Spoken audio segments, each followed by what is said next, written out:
చర్చకు ఆశీర్వదిస్తారు. చర్చకు వచ్చిన ఆశీర్వదిస్తారని అందరూ వచ్చేస్తారు. చర్చకు వచ్చి దేవుడు వాక్యం విని నడిచిన వారికే దేవుడు ఆశీర్వదిస్తారు. హల్లెలూయా. మన చెవులు ఏముండాలా? తెచ్చి ఉండాలి. మన కన్నులు దర్శించుకోవాలని ఉండాలి. మనస్సు ఆ వాక్యం తీసుకోవాలని ఉండాలి. ఒక భర్త భార్యను ప్రేమించుకొని భర్త వచ్చి భార్యకి వచ్చి ఒక ఫోన్ ఇచ్చినారంట. గిఫ్ట్ ఏమాత్రం ఇవ్వాలా లేదా? అందరికీ ఉంటుంది కదా. బర్త్డే రోజు, పెళ్లి రోజు, ఫిబ్రవరి 15 ఏముంటుంది? 14 అట్లా మైండ్ ఉంటుంది. మంచి గిఫ్ట్ ఇవ్వాలి. అలాగే ఒక కుటుంబం ఉన్న యజమానుడు కూడా నా భార్యకి గిఫ్ట్ ఇవ్వాలని ఆశపట్టి మంచి ఫోన్ తీసి ఇచ్చినాడు. నోకియా ఉంది కదా, అన్ని ఫోన్ తెచ్చి ఇచ్చినప్పుడు చాలా సంతోషపడిందంట. సంతోషపడి ఆయన ఫోన్ ఇచ్చింది ఏమైందంటే ప్రతి ఒక్క కాలు 2 గంటలు మాట్లాడాలి. ప్రతి ఒక్క కాలు 2 గంటలు మాట్లాడుతున్నప్పుడు తన భర్త కోపం వచ్చిందండి. అదే ఈ అమ్మాయి కొంచెం ఫోన్ లో బిజీ ఉంటే అవుతుందేమో, మంచిగా నేను ఆఫీస్కి వెళ్ళిపోతా నేను చెప్తప్పుడు ఆ ఫోన్ వచ్చేప్పుడన్నా భర్తతో మాట్లాడలేదు, కూర్చొని మాట్లాడడం లేకపోయింది. చాలా బాధపడినాడు. అబ్బా నేను ఏం చేసినాను, ఈ అమ్మాయి ఫోన్ ఇచ్చి మాట్లాడతలేదు, ఫోన్లోనే ఉంటుంది. వచ్చిన ఫోన్ కూడా 2 గంటలు, ఈ అమ్మాయి చేసిన ఫోన్ కూడా 2 గంటలు అంటుంది. ఇప్పుడు ఒకరోజు ఆయన అనుకున్నాను, నేను ఎలాగదులు నా భర్తతో మాట్లాడాలా, నా భార్యతో మాట్లాడాలన్నప్పుడు ఒక ఫోన్ వచ్చిందంట. ఫోన్ వచ్చి 1/2 గంటలే పనిచేసిందంట. అప్పుడు అబ్బాయి సంతోషపడినంట. అబ్బాయి నా భార్య ఏమో 1/2 గంటలే పనిచేసినది. అప్పుడు ఆయన అడిగినానంట, అమ్మ ఏమైందిరా ఫోన్ పనిచేసిందంటే, రాంగ్ కాల్, తప్పైనా మిస్ కాల్ అంటారు కదా, రాంగ్ కాల్ వచ్చినది, ఎవరికి పోకాలు నాకు వచ్చిందంటే, ఎవరికి పోయిన కాల్ కూడా ఆయన ఎంత గంట మాట్లాడింది? 1/2 గంట మాట్లాడింది. అలా ఈ రోజు కూడా మనం అలా ఉన్నాము. దేవుడు ఏమంటున్నాడంటే మాటలు తగ్గించాలంట. మాటలు ఏం చేయాలంట? తగ్గించాల. విన్నలో ఎక్కువ ఉండాలంట. వింటూనే ఉండాలి. కోపము రాలెత్తి చూసుకోవాలి. మనకందరికీ అలవాటు ఉంది, పట్ట పట్ట పట్ట పట్ట పట్ట మాట్లాడదు. ఆ మాటలు మనం తగ్గించుకుంటా నిత్యము ఒక ఆశీర్వాదంగా మా జీవితంలో దేవుడు మారుస్తారు. అదే మనం చూస్తాము డ్యూటైమిన్ పుస్తకము 7వ అధ్యాయము 6 వచ్చినవే ఒక ప్రార్థన మనకు ఉంది. మనం చదువుకుంటాము. తెలుగు వచ్చిన తెలుగు తీయండి. నీవు నీ దేవుడైన యెహోవాకు ప్రతిష్ఠిత జనము. నీ దేవుడైన యెహోవా భూమి మీద ఉన్న సమస్త జనముల కంటే నిన్ను ఎక్కువగా ఎంచి నిన్ను తనకు స్వకీయ జనముగా ఏర్పరచుకొనెను. హల్లెలూయా. ఏమంటే ఏర్పరచుకున్నాను, అది ముఖ్యం. మనకి మనమందరం ఎవరండి? ఏర్పరచుకున్న బిడ్డలు అందరు లేదా? అంటే దేవుడు మోసతో మాట్లాడుతున్న మాటగా ఇది ఉంటుంది. ఏమంటారు? దేవుడు నిన్ను అనేక జనాల మధ్యలో నిన్ను ఏర్పరచుకుని ఉన్నాడు. అవును, థ్యాంక్స్ గాడ్. మనము దేవుడు వందనాలు చెల్లించుకున్నాము. ఇంత పెద్ద లోకంలో మనకు ఏర్పాటు చేసుకుని ఉన్నాడు. ఎంతమంది ఈ మాటగా ఒప్పుకుంటారండి? ఇంత పెద్ద లోకంలో దేవుడు మనకి ఏర్పాటు చేసుకున్నాడు. మన మంచోరా? చెప్పండి, మన మంచోరా? మనం గొప్పవారా? మనం మంచి చదువుకున్నవారా? లేక మనం అందమైన వారా? ఏమన్నాము? ఏమీ లేదు. ఏమీ లేకుంటే కూడా దేవుడు మనకి ఏర్పాటు చేసుకుని ఉన్నాడు. అది మనం దేవుడు వందనాలు చెల్లించుకోవాలి. మనం విశేషమైనది దేవుడికి, ఇష్టమైన వారు మనం దేవుడికి. అలా ఉన్నప్పుడు ఇంకొక దగ్గర ఒక మాట చెప్తున్నారు. ఎఫెసీయులు 1 అధ్యాయం 4 వచనం. న్యూ టెస్టమెంట్ ఎఫెసీయులు 1:4. Ephesians 1 chapter 4. ఎట్లనగా ఎట్లా అనగా తన ప్రియమియందు నన్ను ప్రియమిందు తాను ఉచితముగా మనకు గ్రహించిన మనకైనా ప్రేమించి తన కృపా మహిమ కీర్తిని కలుగునట్లు తన కృప మహిమ కీర్తించగలగా కలుగునట్లు తన చిత్త ప్రకారమైన దయ సంకల్పము చొప్పున యేసుక్రీస్తు ద్వారా తనకు కుమారుడుగా స్వీకరించుటకై మనలను ముందుగా తన కోసం ఎందుకంటే ఎట్లంటే ఆయన ప్రియుడిగా ఉన్నప్పుడు మనకి ఏర్పాటు చేసుకున్నారు. ప్రేమించినప్పుడే మనం ఇక్కడ ఉన్నాం. ఆయన ప్రియుడు. ఆయన మనకి ఆయన ప్రేమించినప్పుడే ఇక్కడ మనకి ఏర్పాటు చేసుకున్నారు. ఆయన సిద్ధ ప్రకారం మనకు ఆయన మహిమ కృపలే మనకి నడిపిస్తున్నారు. హల్లెలూయా, హల్లెలూయా. మన ఆయన ప్రేమించి ఉన్నారు. ఎంత గొప్ప దేవుడు. మన ప్రేమ ఎలా ఉందండి? చాలా మంది మనకి చూస్తే కొంతవరకు మీరు చూడండి, ఒక అమ్మాయి అందంగా ఉంటుంది, ఆపోజిట్ ఒక హస్బెండ్ ఉంటారు. మనం అంటాం అయ్యో ఈ అమ్మాయి ఇంత మంచిగా ఉంది, ఆయన ఇట్లా లేకపోతే పొట్టి ఉంది, లేకపోతే కలర్గా ఉంది, అట్లా ఇట్లా అని చెప్తారు. చెప్పిన తర్వాత అందరు అడిగినప్పుడు వాళ్ళ దగ్గర పోయి అడిగిన అయ్యా ఇంత మంచిది అమ్మాయి ఇట్లా ఉన్న అమ్మాయి ఇంత మంచిది. లవ్ మ్యారేజ్, ప్రేమించడం. ప్రేమ ఎలా ఉందంటే గుడ్డిగా అంటాం కదా, ప్రేమ గుడ్డే. ఆ ప్రేమలే ఆయన ఎలా ఉన్నారో కూడా ఆయనకు తెలియదు. ప్రేమలే ఆయన ఎలా ఉంది, అమ్మాయి ఎలా ఉంది కూడా తెలియదు. ఎలాగైనా కూడా ఆ మనస్ఫూర్తిగా ఆయన ప్రేమించినప్పుడు ఆయన పొట్టుకున్నారా, ఆయన కలర్ తక్కువగా, ఆయన ఎలా ఉన్నారో ఆయన చూడలేదు. అలాగా దానికోసమే ప్రేమ గుడ్డిగా అంటున్నారు.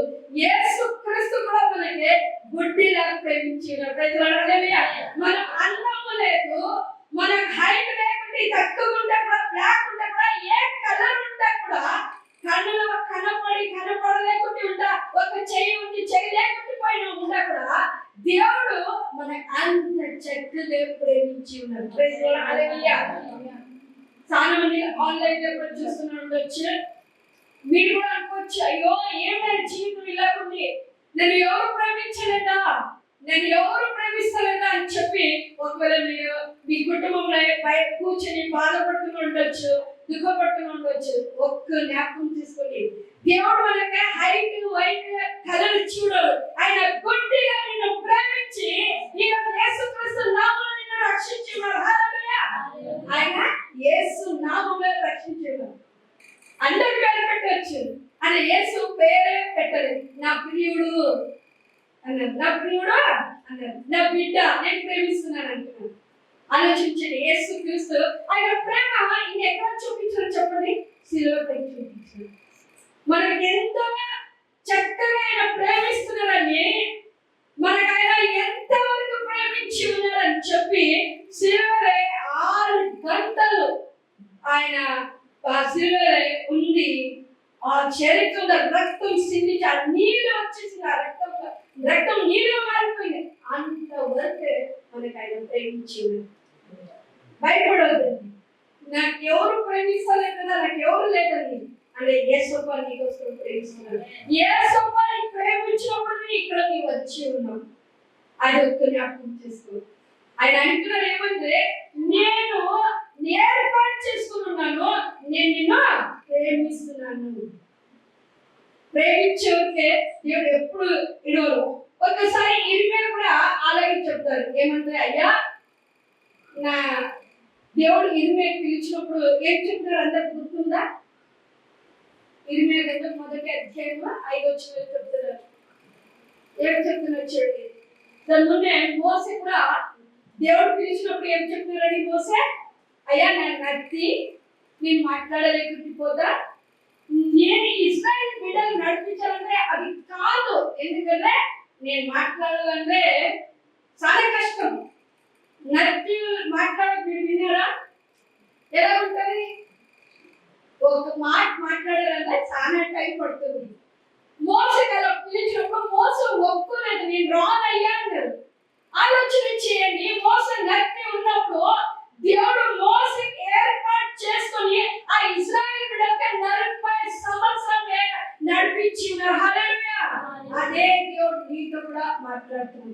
ఎంత సంవత్సరం అండి?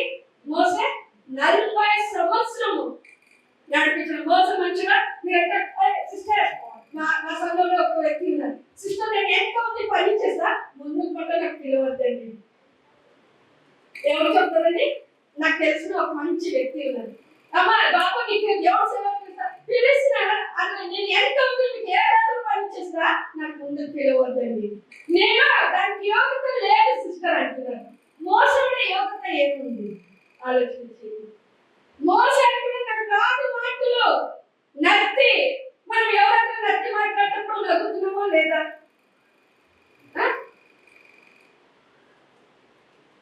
ఆయన ఎలా మాట్లాడు అంటారు. అప్పుడు ఏమవుతుంది? మనం అనుకుంటే ఆయనకు సపోర్ట్ చేస్తామండి. నాకు ఒక బ్రదర్ ఉన్నారు, ఆయన అక్క అక్క అంటారు. అంటే మాట్లాడకంత టైం మీరు ఆలోచన చేయండి. మోసే 40 సంవత్సరము ఇశ్రాయేలు అంటే ఏలా నడిపించి ఉన్నారు. ఆ మోసోడే బలం కాదు, మోసోడే శక్తి కాదు. యేసుక్రీస్తు పిలిచిన ఆ దేవుడు పిలిచిన బలము, ఆ అభిషేకం ఉన్నప్పుడే ఆయన నడిపించగలరు. అదే దేవుడు నీకు కూడా ఈ రోజు ఈ మధ్యాహ్నం పిలుస్తున్నారు. నీ కళ నాకు అవసరం లేదు, నీ చదువు నాకు అవసరం లేదు, నీ జ్ఞానం నాకు అవసరం లేదు, నీవు నా దగ్గర రా, నేను నిన్ను వాడుకుంటాను. మనము మామూలు వర్షం మనుషులు కాదు ఇక్కడ ఉన్నాము. దానికోసం ఇర్మీయా ఏమంటున్నారు చూడండి, 1వ అధ్యాయము 5వ వచనం. గర్భములో నేను నిన్ను రూపింపక మునుపే నేను ఎరిగితిని. నీవు గర్భము నుండి బయలుపడక మునుపే నేను నిన్ను ప్రతిష్ఠించితిని. జనములకు ప్రవక్తగా నియమించితిని. ఏమంటే ఆయన చెప్పిన మాట చూడండి. ఇర్మీయా దగ్గర దేవుడు మాట్లాడుతున్నారు. ఎక్కడ ఆయన ఏర్పాటు చేసుకున్నారంటే తన గర్భంలో, తల్లి గర్భంలో ఉన్నప్పుడే నేను నిన్ను ఏర్పాటు చేసుకున్నా. ఇశ్రాయేలు వాళ్ళే ఒక ప్రవక్తగా నిన్ను వాడుకుంటున్నాను. ఆయన అంటున్నా, అయ్యా నా చిన్నోడు, నాకు బుద్ధి లేదు, నాకు జ్ఞానం లేదు, నాకు ఆలోచన లేదని ఇర్మీయా గారు చెప్పినా కూడా ఆయన అన్న మాట ఏమంటే, నేను నీ గర్భంలో ఏర్పాటు చేసుకుని నీకే ఒక ప్రాఫిట్గా, ఒక ప్రవక్తగా నేను వాడుకుంటున్నాను. చూడండి, మనం ఇక్కడ ఉన్నవారు చాలా మంది ప్రవక్తలు ఉన్నారు. మనం అనుకున్నట్టు లేదు, చాలా మంది ప్రవక్తలు ఇక్కడ ఉన్నారు. తెలియలేదు, తెలుసుకుంటలేదు. ఆ జ్ఞానం వచ్చినప్పుడు భయపడుతున్నారు, ఆ ఆలోచన వచ్చినప్పుడు భయపడుతున్నారు. చాలా మంది అనుకుంటారు. నేనేమంటున్నాను, నీవు కాకుండా నిన్ను దేవుడు పిలిచినవని ఆ స్వరంని విని లోబడు. దేవుడు నీకు కూడా ఇర్మీయా ఎలా వాడుకున్నారో అలా నీకు కూడా వాడుకుంటున్నారు. ఇర్మీయా ఒక చిన్న బాబు అన్నారు. ఆయన ఏమైనారంటే అందరు ఇశ్రాయేలు అందరికీ ఆయన ఏమైపోయినారు? ప్రవచించ వ్యక్తిగా మారిపోయినారు. దేవుడు మార్చుకున్నాడు. దేవుడికి అదే ఇష్టము. మనం రక్షణ పొంది వేరే రక్షణ పొందాలని ఆ దేవుడు వరము మనం పొందుకొని వాడుకోవాలి. మనం భయపడి అరే లేదని నేను ఇన్నో యవనస్తులుగా ఉన్నాను, లేదని ఇప్పుడే నా యంగ్ ఏజ్, నేను కొంచెం తిరగాల, అక్కడ పోవాలా, ఇక్కడ పోవాలా, వారితో మాట్లాడాలా, లేదని నేను ముసలాన్ని ఇంకా కొంచెం వయసు అయినప్పుడు ఒకసారి చేయికి పెట్ట కూడా శక్తి ఉండదు, మాట్లాడిన పళ్ళు కూడా కింద మీద అయిపోతుంది. ఆ టైంలో వస్తాడు. ఆ టైం కాదు. దేవుడు తల్లి గర్భంలో ఉన్నప్పుడు నేను ఏర్పాటు చేసుకున్నాను. అసాధ్యం లేదా? తల్లి గర్భంలో తల్లి కూడా తెలియదు. ఆ గర్భంలో కూతురు పాప ఉందా, అబ్బాయి ఉందా కూడా తెలియదు. తెలుసా? ఏడా తెలుస్తుందో లేదు. ఆలోచన చేయండి. దేవుడు తెలుసు. తల్లి గర్భంలోనే ఆయన అబ్బాయి ఉందని తెలిసి ఆయన అంటున్నారు, నీ చిన్నోడు అనుకోవద్దు, అయ్యో నాకు భయం అనుకోవద్దు, నేను నిన్ను నీ తల్లి గర్భంలో ఏర్పాటు చేసుకుని ఈ జనాన్ని మాత్రమే మా అధికారంగా నిన్ను వాడుకుంటున్నాడు. అప్పుడు ఆయనకి ఏమొచ్చింది? ఇర్మీయా గారికి ధైర్యం వచ్చింది. సిద్ధపడినారు, లోబడినారు. ఈరోజు మనం లోబడుతున్నామా? చాలా మంది అనుకుంటారు, ఇంత రోజు నేను ప్రేయర్ చేస్తున్నా నాకు జవాబు రాలేదు అంటే జవాబు రాలేదంటున్నారు. ఆయన మాటని లోబడి ఉన్నావా? నీ ఆయన ఉంటే ఏమై ఉన్నావు? ఒక్కసారి ఆలోచించి. ఆయన నిన్ను ఏ రీతిగా పిలిచి ఉన్నారు అది ఒక ఆలోచించే. ఆయన నిన్ను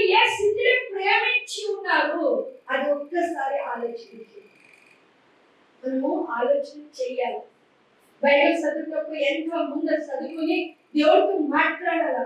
చర్చికి వచ్చినాం చర్చికి పోయినాం కాదు, దేవుడితో మాట్లాడాలి. ప్రియుడు ఉంటారు, దేవుడు మాట్లాడతారు లేదా చెప్పండి. ఇక్కడ లవ్ చేసే సాంగ్ ఎవరు లేదు, చర్చి చాలా మంచి చర్చలు. ఇద్దరు లవ్ చేసేవారు, ఇద్దరు పెళ్లి అయిపోయింది, లేదు. ఆ లవ్ చేసినప్పుడు ఆ మాట్లాడినప్పుడు ఎవ్రీ టైం ప్రేయర్. ఎందుకంటే పొద్దున్న లేస్తానే నాకు ఒక స్త్రీ ఉంది, ఆయన చాలా నన్ను ప్రేమిస్తారు. పొద్దున్న లేస్తాను ఫోన్ ఎందుకంటే నన్ను ప్రేమిస్తుంది. ఆ ప్రేమ ఆయన ఏమంటారు, ఆయన మాట్లాడాలా. ఆ ప్రేమ లోకముందు మనిషికి మనం మాట్లాడాలో ఫోన్ చేయాలనుకుంటున్నాను. ఒక్కసారి ఆలోచన చేయండి. నిన్ను పిలిచిన దేవుడు, నీకోసం రక్తం సిందించిన దేవుడు, నీ ప్రేమించి అంధకారమున లేవనెత్తిన దేవుడు, నీవెంతమంది ఆయనతో మాట్లాడుతున్నావు. ఏ స్థితిలో ఉన్నామో అనారోగ్యంలో ఉన్నప్పుడు దేవుడు మనకు పిలిచి ఉన్నాడు, లేవలేకుంటే స్థితిలో మనకు పిలిచి ఉన్నారు. లోకం ఎవరు మనం ప్రేమించలేకుంటే స్థితిలో మనకు దేవుడు పిలిచి ఉన్నారు. అదే చీకటిలో మనం ఉన్నాము, మంత్ర శక్తుల లోపల ఉన్నాము, విగ్రహ శాపంలో ఉన్నాము.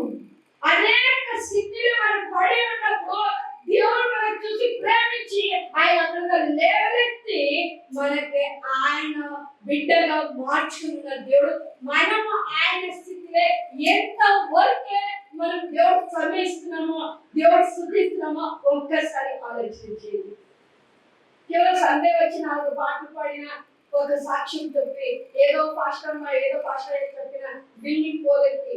మీ పర్సనల్ జీవితంలో దేవుడితో మీకు ఎంత సవాసం ఉంది, ఎంతవరకు రిలేషన్షిప్ ఉంది, దేవుడితో ఏం మాట్లాడుతున్నారు ప్రతిరోజు, దేవుడు మీ కుటుంబ విషయంలో ఏం మాట్లాడుతున్నారు ఒక్కసారి మీరు ఆలోచించేయండి. దానికోసం ఇక్కడ యెషయా గ్రంథంలో అక్కడ ఒక్క మాట చెప్తున్నారు.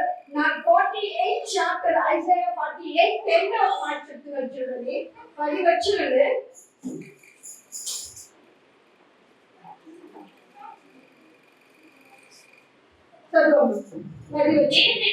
నేను నిన్ను గుడ్డము వేసి తిని వెండిని వేసినట్లుగా ఇబ్బంది కొలిమిలో నిన్ను పరీక్షించి తిని నా నిమిత్తమే అలాగ చేసేదను. నా నామము అపవిత్రంగా పడలేదా నా మహిమను మరి ఎవరికి నేను ఇచ్చివాడను కాదు. ఏమంటున్నా, నేను మీకు ఏర్పాటు చేసుకున్నా, నేను లేవనెత్తి ఉన్నాను, నా మహిమ వేరేకే ఏమంటారు. మనము మనుషులు చాలా మన అయ్యో మంచి thank you sister, thank you, అది ఇది ఏదో చెప్తాము. ఎక్కువ దేవుడిగా ఎక్కువగా మనిషి మనం ప్రేమిస్తాం. అన్నయ్యో తమ్ముడో అక్కవో చదివారు, ఏదో చిన్న ప్రాబ్లం వచ్చినదే కంప్లైంట్ మనం చేసుకుంటున్నాం. అలాగే ఇక్కడ కూడా యెషయా గ్రంథంలో ఆయన మాట్లాడుతున్నారు ఎలాగంటే, నేను ఏర్పాటు చేసుకున్నాను, నీ పాపములను క్షమించి ఉన్నాను, నీ దరిద్రత తీసివేసి నాకు వచ్చే మహిమ నేను వేరే ఏమి. చాలా మందికి ఎక్కడ మహిమ ఇస్తుందండి చెప్పండి, చెప్పాలా? పాస్టర్ గారు చేపెట్టి ప్రేర్ చేసినప్పుడు నేను బాగా అయిపోయినాను. అది ఎవరిపోయింది మహిమ? ఎవరిపోయిందండి? పాస్టర్ గారు. అయ్యో పాస్టర్ చెప్పిన తర్వాత నా అప్పు పోయింది. ఎవరిపోయింది ఆ మహిమ? పాస్టర్ చెప్పిన తర్వాత నా భర్త మారిపోయినాడు. నేను ఒక్కటి చెప్తానండి, సేవకులు మంచి గొర్రెల కాపరిగా దేవుడు పెట్టి ఉన్నారు. ఒక్క జ్ఞాపకం చేసుకుని సేవకులు ఇప్పుడు నేను ఉన్నానంటే నన్ను దేవుడు వాడుకుంటున్నారు, మీకు ఇక్కడ నడిపించి ఉన్నాడు, నా ద్వారా మీకు దేవుడు ఏదో మేలు చేసే కోసం పిలిచి ఉన్నారు. అది మీరు మేలు పొందినప్పుడు ఈ శరీరం మహిమపరచని కాదు, ఆ యేసయ్య మహిమపరచాలి. ప్రైజ్ గాడ్, హల్లెలూయా. ఎవరు మహిమపరచాలని? ఆ యేసయ్య మహిమపడాలా. అరే ఈ మందిరం వచ్చినమో దేవుడు నా జీవితంలో ఏదో మేలు చేసి ఉన్నారని ఆ దేవుడికి పోవాల మహిమ. మనం ఏమంటే మనుషులకో సేవకులకో మహిమపడతారు, వారు ఇన్ను మనకేమో చేయాలి, ఇన్ను ఏదో చెప్పాలని మనం అక్కడ పాపంలో ఇరుక్కుపోతామో వచ్చే ఆశీర్వాదం గోడగా మారిపోతుంది. ఇది మీ మైండ్ ఉండాలని ఆలోచన చెప్తున్నాను. ఎందుకంటే నేను చాలా ఇలా చేసినప్పుడు దేవుడు ఒక్కటే మాట్లాడినాడు, అమ్మా నీ తలనొప్పిని తగ్గించాలంటే వేరే తలనొప్పి తగ్గించగలవా? చెప్పండి, మన తలనొప్పి మనమే తగ్గించుకునేటప్పుడు వేరే చేయగలమా? లేదు. దేవుడు మీకోసము ఇక్కడ నన్ను పెట్టి నా ద్వారా మీకు చేస్తున్నాను, నేను చేసినది కాదు. ఒకరోజు ఎందుకంటే నా సాక్ష్యంలో నేను బిజినెస్ లో లాస్ అయిపోయినప్పుడు చాలా జగ నేను ప్రేయర్లు చేసి దేవుడు ఎంతో మందికి మేలు చేసినాను. ప్రేయర్ చేసినప్పుడు అప్పులు పోయింది. ఒకరోజు నేను దేవుడి దగ్గర అడిగిన, అయ్యా వాడు అప్పు కోసం నేను ప్రేయర్ చేస్తాను లేదా, వాడు అప్పు పోయింది నాకు ఎప్పుడు విడుదల అయ్యా అని. ఇది లాలించలేదా ఆశ? ఎందుకంటే నేను అదే స్థితిలో ఉన్నాను, మా దగ్గర వచ్చి ప్రేయర్ చేస్తే బాగుపడుతున్నారు అని చెప్పి నేను దేవుడి దగ్గర ఒక క్వశ్చన్ అడిగినప్పుడు దేవుడు ఏం మాట్లాడినారంటే, నేను ఆ బిడ్డల కోసం నేను ఏర్పాటు చేస్తున్నాను, నీ కోసం ఎవరో ఒకరు వచ్చి ప్రార్థన చేసినప్పుడు నీ బాగుపడతాను. అంటే మన ప్రార్థన మనకు కాదు, మీకోసం దేవుడు ఏర్పాటు చేసుకున్నాను. ఈ గాంధీనగర్ కోసం, ఈ అలిదర్శనం దేవుడు రావాలని, ఈ ముఖేష్ దేవుడు నడిపించాలని, ఈ మమతా దేవుడు నడిపించాలని, అందరికి దేవుడు నన్ను వాడుకుంటున్నారు అంతనే. అంటే నేను దేవస్థానం తీసుకున్న యోగ్యత నాకు లేదు. హల్లెలూయా. అది మనం గుర్తించుకోవాలి. ప్లీజ్ అలా ఎవరందరూ సేవ కడితే మనము అలా ప్రయత్నిస్తుంటే దయచేసి కొంచెం గుర్తించుకోండి. లేదు, సేవకులు గౌరవించి మంచిది, మనం గౌరవించాలా, వారికి మనం గౌరవించి నడిపితే చాలా మంచిది. And praising చేయవద్దండి. ప్రేసింగ్ దేవుడికి పోవాలి. మనం దానికోసమే మనకు ఆ దేవుడు పోయినప్పుడునే మన జీవితం బాగుపడుతుంది, ఎదురు మనిషి జీవితం కూడా బాగుపడుతుంది. దాంట్లో ఇక్కడ ఇర్మియాతో దేవుడు ఈ విషయంలో మాట్లాడినారు, మోసేతో ఈ విషయంలో మాట్లాడి దేవుడు ఎంత చక్కగా ఆయన వాడుతున్నారు. మనం చూస్తాము ప్రకటనలే ఒక్క మాట దేవుడు మాట్లాడుతున్నాడు. ప్రకటన 1వ అధ్యాయము 6వ వచనంలో ఒక మాట్లాడుతున్నారు చూడండి. ప్రకటన 1వ అధ్యాయము 6వ వచనం, మనలను ప్రేమించుచు తన రక్తము వలన మన పాపముల నుండి మనలను విడిపించిన వానికి మహిమయు ప్రభావములు యుగయుగములు కలుగును గాక. ఏమంటే మనకి ఎలా ఉన్నారంటే మనం ఏ స్థితిలో ఉన్నామంట చెప్పరా? అప్పుడే మీకు దీవెనలేదు, ఇప్పుడే విన్నారు కదా. మనం ఏ స్థితిలో ఉన్నామో పాపములో మునిగి ఉన్నాము, శాపంలో మునిగి ఉన్నాము, దరిద్రంగా మునిగి ఉన్నాము, నిద్ర లేకుంటే మునిగి ఉన్నాము, అన్నం ఉంటే కూడా ఆహారం లేకుంటే ఆకలి ఉన్నప్పుడు యేసుక్రీస్తు నన్ను నిన్ను ప్రేమించి ఆయన శిలువలో బలి అయిన ఆ రక్తంలో మనకి విడిపించినప్పుడు మనం ఎవరో మహిమపడాలా? యేసుక్రీస్తుకే పోవాలి. ఈ రోజు ఇలా స్థితి ఉన్నానంటే ఇది నా బలము కాదు, నా భర్త పిల్లల బలం కాదు. నేను ఎప్పుడైనా చెప్తా, ఈ రోజు నేను ఇలా ఉన్నానంటే నేను పూజించే యేసుక్రీస్తుకే మహిమ పచ్చి దేవుడు నన్ను ఇంతవరకే ఆశీర్వదించున్నారు. హల్లెలూయా. సహోదరి సహోదరులు ఎవరందరూ ఆన్లైన్ లో కూడా మీరు ఉండొచ్చు, చూస్తూనే ఉండొచ్చు. అయ్యో ఈ చీకటిలో నేను ఎలా బయటకు రాగలను, ఈ మంత్ర శక్తుల్లో నేను ఎలా బయటకు రాగలను, ఈ అంధకార శక్తుల్లో నేను ఉన్నానే, అయ్యో నేను బాధ భయం ఉందే, నాకు దుఃఖం ఉందే, ఎవరు సమాధానం ఇస్తారనుకుంటున్నా ఉండొచ్చు. ఒకవేళ ఈ స్వరం మీరు వింటున్నా ఉందంటే ఒక్కటే అండి, నీ లోకంలో నీకు అందరూ వర్తించినా కూడా నీకోసం రక్తం చెందిన యేసు ప్రభు నామములో నీకు సమాధానం ఉంది. ఆ యేసు ప్రభు నామములో నీకు విడుదల ఉంది. ఆ యేసు ప్రభు నామములో ఏ మంత్ర శక్తిలో బంధించుమో ఆ స్వరం నీకు విడుదల ఇస్తున్నారు. హల్లెలూయా. ఎందుకంటే ఆయన మన పాపం కోసం బలి అయిపోయింది. నేను ఎప్పుడు చెప్తా, ఎంతో మంచి నాకు ఒక కుటుంబం తెలుసు. ఆ కుటుంబంలో బిడ్డకి కిడ్నీ పాడైపోయింది. బిడ్డ చిన్న బిడ్డ, పెళ్లి కూడా అవ్వలేదు. అయినప్పుడు ఆ బిడ్డతో డాక్టర్ అన్నాడంట ఆ తల్లితో, అమ్మా నీ బిడ్డ కిడ్నీ పాడైపోయింది లేదా, నీవు ఇవ్వచ్చు లేదా అంటే అమ్మాయి చూడండి, ఆ తల్లి 9 నెలల గర్భంలో పెట్టుకుని కన్నింది. ఆయన పెంచింది, మంచి చెడ్డ నడిపించింది, మాట్లాడడం నేర్పించింది. ఆల్మోస్ట్ ఆయన 16-17 సంవత్సరం ఉండొచ్చు. ఆయన కిడ్నీ పాడైపోయింది.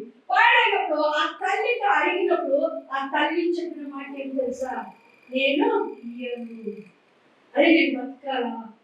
నేను ఇయ్యను. ఎవరు చెప్పినారంటే తల్లి. తల్లి ముద్దులు పెట్టిన తల్లి, అయ్యో అందమైన బిడ్డ అని చెప్పిన తల్లి, అయ్యో నా బంగారమైన బిడ్డ అని చెప్పిన తల్లి. ఆయనకు ఒక సమస్య వచ్చినప్పుడు ఆ తల్లి ఏమైంది? జారిపోయింది. నేను ఇయ్యనని చెప్పింది. ఆలోచన చేయండి సహోదరి సహోదరుడా, మీరు ఎంత ఘోర పాపము మనం చేసి ఉన్నాము, ఎంతనో అబద్ధము మాట్లాడి ఉన్నాము, ఎంతనో దేవుడికి ఇష్టం లేకుండా కార్యక్రమం చేసి ఉన్నా కూడా దేవుడు నన్ను నిన్ను పిలిచి ఆయన రక్తంలో మన పాపమని విడుదల ఇచ్చి ఈ రోజు మన యేసుక్రీస్తు శిష్యులుగా ఇక్కడ కూర్చున్నాడే అది దేవుడి నామముని. Praise the Lord. హల్లెలూయా. అది మనది బలం కాదు. మన చాలా నమ్మితే మనుషుల మీద ఉంటుంది. లేదా అన్నయ్య మంచి డబ్బులు ఉంటే అన్నయ్య ఉన్నారంటారు, తమ్ముడు మంచి ఉంటే అయ్యో తమ్ముడు ఉన్నారంటారు, లేకపోతే చల్లే ఉంటారు చల్లే. సహోదరి నేను ఒక్క మాట చెప్తాను మీకు, ఆ అన్ని అనుభవంలో నేను వచ్చి ఉన్నాను. ఏ చెల్లె రాదు నీ కష్టం లేదు, అన్నయ్య రాదు నీ కష్టం లేదు, ఎవరు ఏమి రాదు. ఒకటి నాకు తెలుసు, నా యేసయ్య నీ అనాది స్థితిలో ఆయన పొడి చేపట్టుకుంటారు. Praise the Lord. హల్లెలూయా. నా జీవితంలో అనుభవం, ఎందుకంటే నేను ఒక ముస్లిమ్స్ కుటుంబం మీద వచ్చినప్పుడు నాకు ఎవరు లేదు. హైదరాబాద్ కొత్తది, దేవుడు కొత్తది, మనుషులు కొత్తది, భాష కొత్తది. భాష రాదు, మనుషులు కొత్తది, దేవుడు కొత్తది. ఏం చేయాలని నాకు తెలియలేకుంటున్నప్పుడు అందరినీ